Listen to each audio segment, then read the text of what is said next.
One of our guests of the day, the other one today, is a man you may recognise, or maybe you don't. Jordan Peterson has achieved that rare feat, becoming a global superstar academic.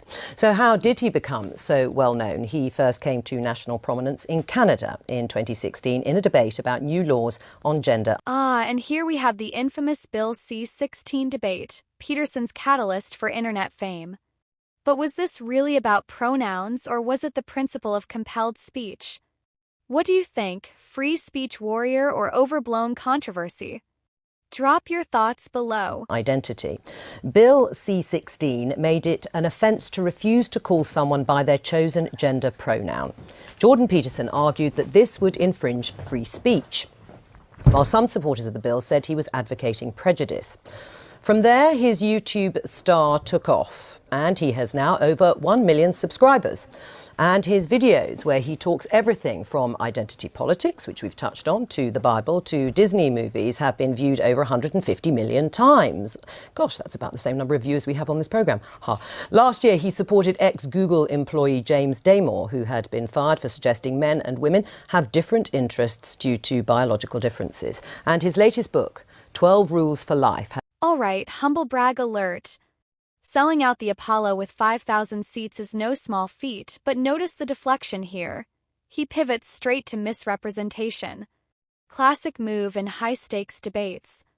But the question remains, does controversy fuel popularity, or is it the other way around? Has taken him on a global tour promoting his ideas, and just this week he sold out the 1,000-seater Emmanuel Centre around the corner here in Westminster.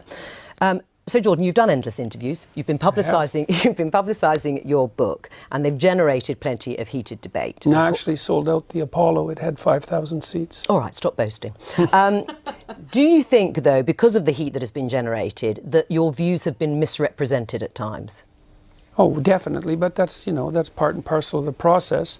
I did take a very forceful stance, let's say, against some of the excesses of the radical left-wingers, and it's in their best interest to paint me as somehow a figure of the extreme right, because then I don't have to be contended with. But, I mean, it's easy for people's views to be oversimplified in a very large public debate. I mean, in terms of some of the issues, I mean, you say you've been painted as an extreme... And there it is, the million-dollar question. What defines a real woman? Peterson's response is rooted in biology, but does that align with legal and social frameworks? Here's a challenge. How would you define real in this context? Right-winger. Well, some people have tried that. Not very successfully, but they've tried it. And you came to prominence in part over your opposition to this law that we just talked about in Canada, proposing the use of preferred pronouns for transgender people.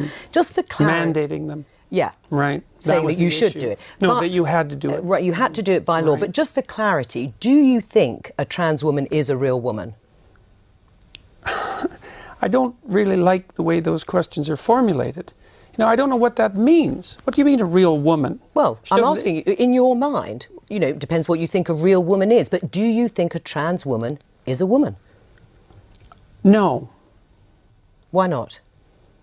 Because I think that women are capable, generally speaking, of having babies, and they have female genitalia, and they have an XX chromosome, and I think the biological markers are relevant. It doesn't necessarily mean that I don't think that people should be treated with respect and dignity if they happen not to fit easily into a gender category. That's a different issue. Right. But it's a matter of definition, and I actually think it's a foolish argument in some sense, because what do you mean by real? Well, I mean, you've just clarified that, though. You don't think that a trans woman is a woman. And do you think that that is what is behind or explains your opposition to this idea of a law mandating you to use a preferred pronoun, is because you don't actually believe that that's the truth, that a trans woman is a woman, and therefore you... Boom, this is where the debate shifts. Is this about trans rights, or is it about government control of speech? Whether you agree or not, Peterson argues it's an unprecedented move in common law history. But here's a twist. Could laws against hate speech be seen the same way? Can't use that pronoun. No, that's not my argument at all. Really?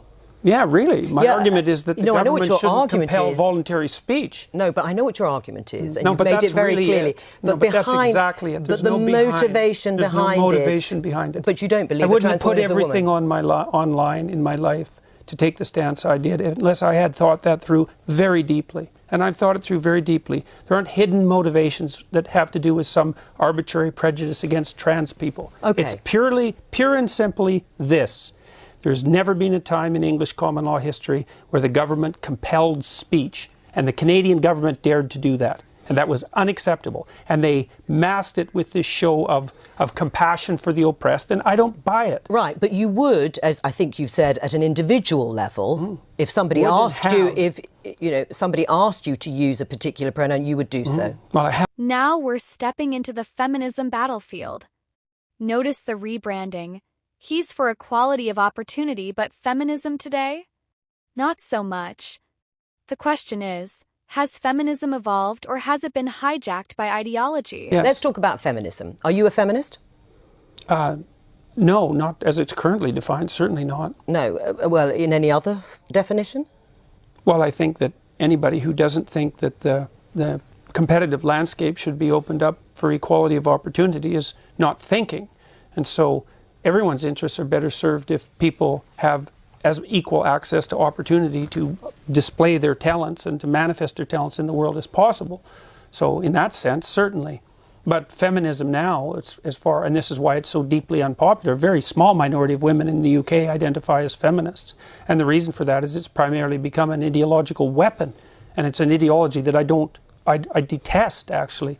The ideology that it's associated with, collectivist ideology. Right. I mean, okay, and that's your view about feminism. Aisha, are you a feminist? Oh, absolutely. I'm a very proud feminist. And when I was a special advisor in government, I worked on women and equality issues. And I was very proud, actually, of a piece of legislation I got on the statute book with my former boss, Harriet Harman, the Equality Act in 2010, which strengthened our anti-discrimination laws. And I fought very hard to get more women into public life, into the Labour Party. And I'm very, very proud of being a feminist, hence my pink dress. Oh, well, all right. Obviously reverting to type then in the pink dress. Absolutely, well.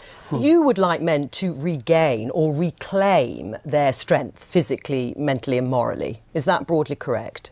I would say morally, fundamentally, but I think the other things go along with that. Right, and if that But it isn't men precisely who I'm speaking to. It's people. I'm a clinical psychologist. I'm actually interested in individuals, and I'm interested in their fortification against tragedy. You know, every time I do an interview, the interview is always political. It's always political. Well, the clue is in the title of this programme. We are the Daily Politics. No, fair enough. No, look, fair enough. And I'm not casting aspersions at this programme, but the fundamental news that's important about what I'm doing isn't the political element. And the people who talk to me don't talk politically. They say they've watched my lectures. But part and of it is that I think for a lot of people the kind of personal does become the political. Or the political becomes the personal. Yeah, and I think in terms of in this situation, a lot of people are wrong, because primarily what's happening is people are watching my lectures, and as a consequence, their lives are improving dramatically. Oh, I'm sure they are. I'm sure people are have had a huge conversion after, and they're much happier once they've been. It's not a conversion. But what I would like to do is kind of almost. I think at the moment the discussion about feminism is very divisive, and sometimes it can sort of be like, okay, men have to lose and women have to gain. Actually, everybody has a lot to gain by greater equality. Now, whether you get the equality of outcome that you want, I think only time will tell. But certainly, equality of opportunity is very important. And actually, we can agree on that. And a lot of men would benefit from that. So I think a lot of men are having a lot of crises at the moment in terms of mental health, suicide issues, their own sense of identity, because I think some of the stereotypes put on men are quite limiting for them as well. I think they make men quite unhappy as well. The devil's in the details with regards to equality, because I'm an advocate of equality of opportunity. But and I think outcomes. the idea outcomes, that's an appalling doctrine. Why? All right. Well, because you have to produce an unbelievably potent bureaucracy to make the ever greater and ever finer distinctions that are necessary to enforce equality of outcome. How many group differences are you going to equalize across? Is it just gender and sex? How many genders? No, gender and ethnicity? How many genders? I think how many ethnicities? How many races? We'll let Aisha answer. I think what people are trying to do with this, and certainly as somebody who has sought to sort of do this myself, I think you set yourself ambitions for what you would like to see, and then you try and remove as many of the structural barriers and obstacles. So you try and create that, fair crack of the whip and that equality. And here's the kicker. Scandinavian countries, often hailed as gender-equal utopias, show greater differences in career choices between men and women. Wait, what?